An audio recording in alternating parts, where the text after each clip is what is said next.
الله وبركاته. اهلا بيكم في مطبخي المتواضع، مطبخ حورية العجرودي. النهارده طبعا الشتاء دخل والجو برد جدا. هنطبخ ايه النهارده؟ هنعمل مع بعض عدس بالطريقه ديت وبطريقه سهله جدا.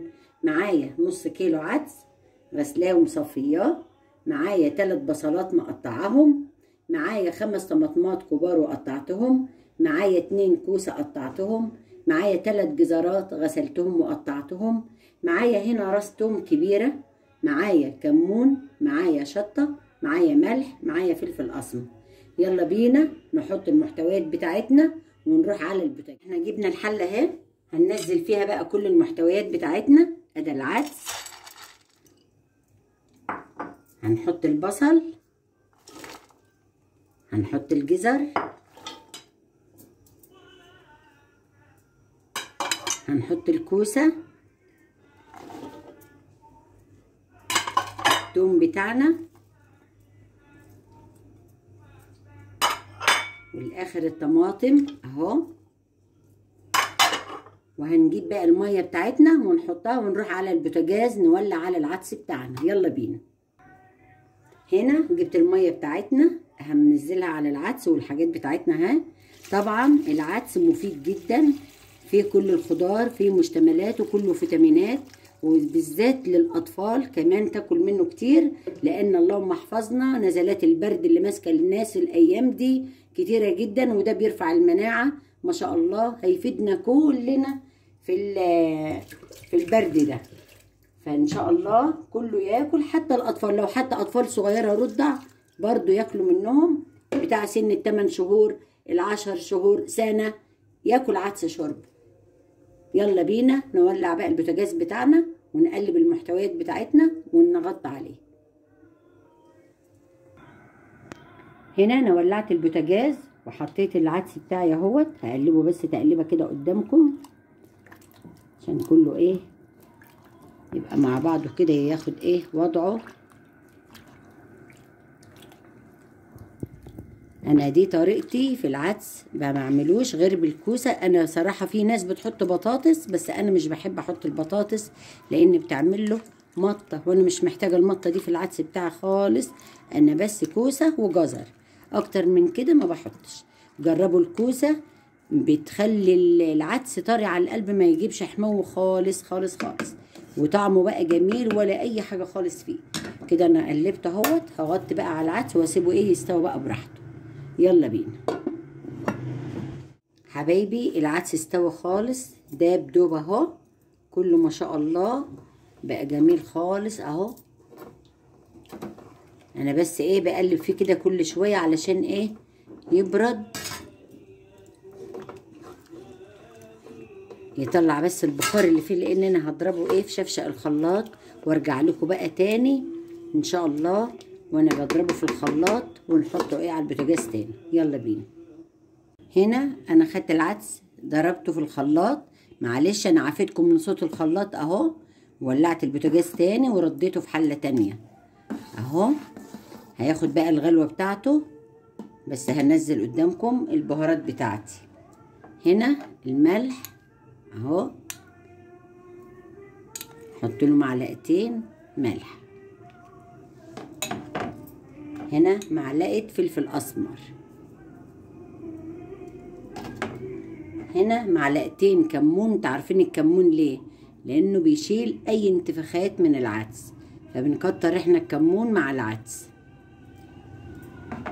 هنا بقى هحط معلقه صغيره خالص او نص معلقه اهي شطه، مش هتأثر يعني ولا حاجه. نحط كمان حبه صغيره.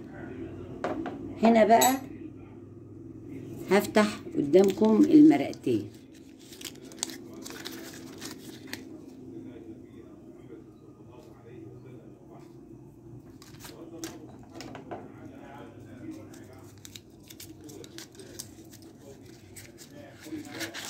ودي المرقه التانيه اهي، واخدها بقى تقليبه مع بعضه كده.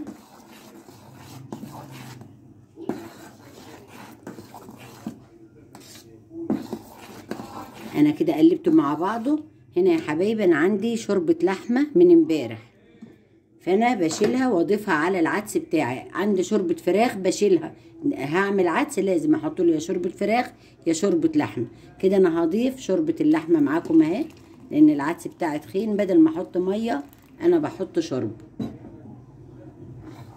واخده برضو تقليبة كده، تشربوا بقى شوية عدس هتدعولي ريحة وطعم ما اقولكوش. العدس بتاعي ما اعرفش اعمله غير كده. لسه عندي هنا معلقة صلصة مسبكاها من المحشي هضيفها عليه. كانت الله يرحمها تعمله تسبيكة بصل بتقلية، تصفرها وتسبك لها شوية طماطم يبقى العدس احمر. انا هنا هعمل لكم طشة توم، بس انا عندي حتة تسبيكة حمراء هحطها قدامكم برضو.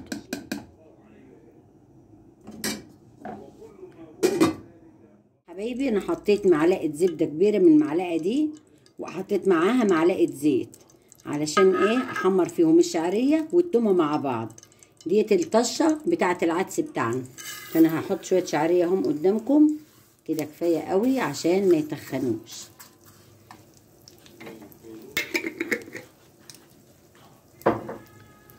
واقلبها كده، انا مهدية النار، خدها بس ايه تشويح كده،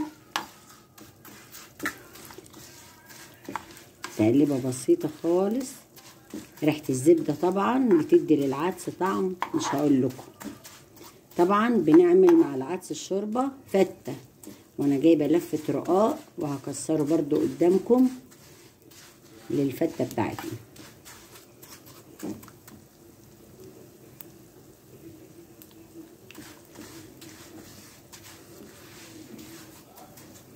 بمجرد كده ما تتشمع الشعرية انزل عليها بمعلقة التوم اللي انا دقاها.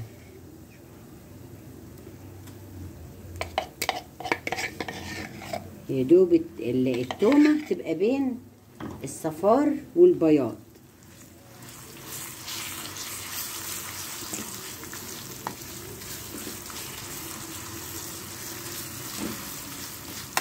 طبعا الريحة مش هقول لكم حاجة تحفة والله. الأكلة دي جميلة، مع إن أنا يعني بصراحة ما كنتش بحبها وأنا صغيرة. العدس ده ما كنتش بحبه، أنا حبيته الأيام دي لما خلاص بقى اتجوزنا وجبنا عيال، حبينا الأكل كله. كده هاخدها كده تشويحة بالراحة وأقلب كده.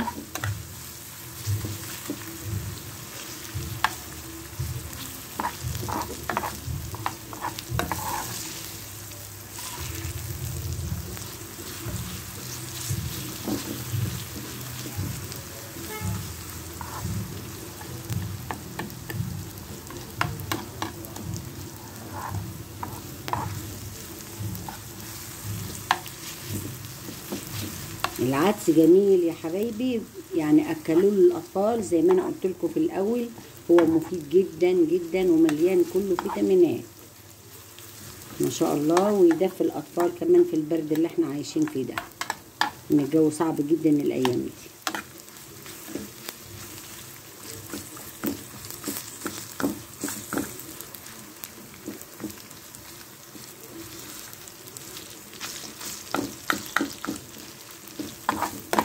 حبايبي انا خلصت الطشه اهيت ما شاء الله. الريحه مش عايزه اقول لكم. هفرقها على العدس اهو.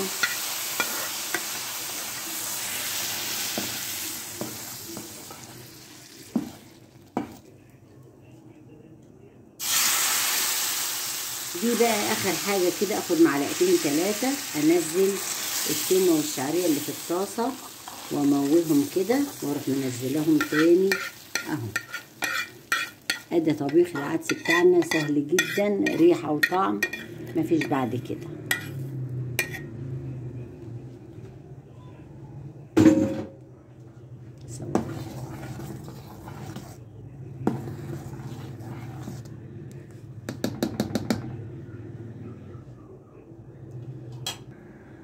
كده بقى هسيبه يغلي معايا دقيقتين 2 يا دوب الشعريه تستوي والتومه كده تاخد وتدي معاها، واروح طافيه عليه. كده العدس بتاعنا خلص. هرجع بقى اعمل لكم ايه الرز بتاعنا. حطيت معلقه زيت وهحط معلقه زبده، طبعا الزبده عشان بتحلي الرز بتاعنا. دي زبده بقري طعمها تحفه تحفه. انا بخزنها من السنه للسنه. هسيحها برضو تاني، انا بعت اجيب اوردر هسيحه قدامكم وهوريها لكم، جميله جدا. هنا سيحت السمنه خلاص، هوطي عليها كده. انا نقلت حله العدس ورا وهنزل الرز.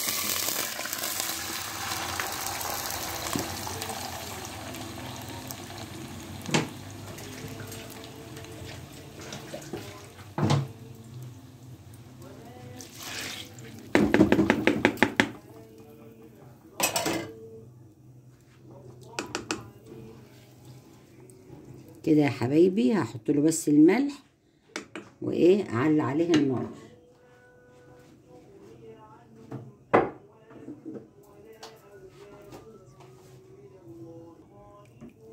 كده حطيت له ملحه اهو، وغطي الحله بقى ونسيبه ايه يستوي. لفه رقاق. طبعا احنا بنعمل الفته مع بط مع لحمه مع عدس، فاحنا بنجيب الرقاق ودايما نعمله الفته معانا. فانا جبت لفه رقاق اهيت، وهنكسره هنا في البوله بتاعتي وايه، ونحمره في سمنه او زبده بلدي اللي هي البقري، ونكسره بقى حتت صغيره اهو.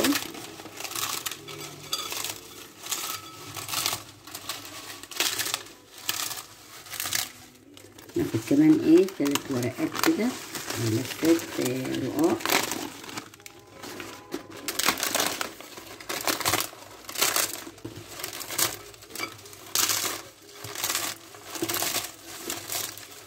انا بقى بجهزه كده ايه، واكسره حتت صغيره خالص وارجع احمره في الزيت. هرجع لكم تاني وانا بحمره في الزيت. حبايبي انا حمرت الرقاق اهو وقسمته في الاطباق، وهرجع بقى احط انا العدس دلوقتي واحط لكم الرز، ونقدم لكم اخر حاجه في الغدا بتاعنا النهارده. يلا هنا يا حبايبي طبق الفته معايا اهو. هاخد كرنيب واحد عدس كده اهو، واوزعه على الايه الرقاق بتاعي. مش هطريه خالص، لا يا دوبك بس حاجه كده خفيفه بس امشي بها ايه الرقاق. هرجع بقى احط عليه طبق الرز بتاعي هنا، واوزع عليه طبق الرز.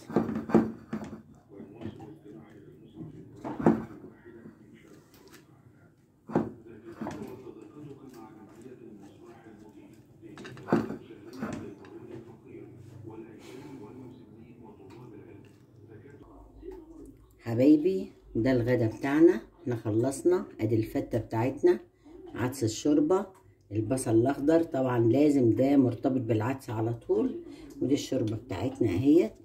الاكل جميل، شايفين شكل العدس اهو، ما شاء الله ما شاء الله، حاجه تحفه، لون وريحه وطعم مش قادره اقول لكم. اتفضلوا معانا اتغدوا ويانا عدس النهارده، عدس شوربه بألف صحة يا رب لليل. وما تنسوش الاشتراك واللايك والشير وتعليقاتكم الجميلة. والسلام عليكم ودمتم في أمان الله.